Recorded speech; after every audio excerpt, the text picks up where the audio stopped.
সকাল সকাল ঘুম থেকে উঠে আমার সবার আগে কাজ ছিল এদেরকে আজকে মেডিসিন খাওয়ানোর জন্য, কিন্তু এরা যেন গামলার মধ্যে খাবার ছিল সেগুলোতে মুখ দিয়ে দিয়েছে, জলও খেয়ে নিয়েছে। আর তার জন্য ওষুধটা আর খাওয়াতে পারলাম না, কেন ওষুধটা নাকি কিছু মুখ দেওয়ার আগে তারপরে খাওয়ানোর দরকার ছিল।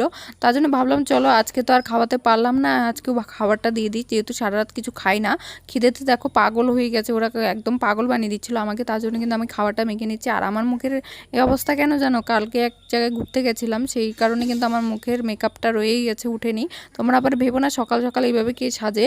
তো এদেরকে না এইভাবে ছেড়ে খাওয়া দিলে এক সুবিধা হয়, সবাই একসাথে খেতে পারে সুন্দর করে। কিন্তু আবার এরা একদিকে হারামি আছে, এরা হচ্ছে সব কটা খায় না একসাথে। দেখো কেউ হাঁটাচলা করছে, কেউ ঘোরাঘুরি করছে, তাই সব কটাকে আবার খাঁচাতে নিয়ে চলে যাচ্ছে। খাঁচাতে গিয়ে তখন যদি আমি দিয়ে দিই তাহলে সে একই জায়গায় দাঁড়িয়ে থাকবে, তখন খাবারটা খাবে।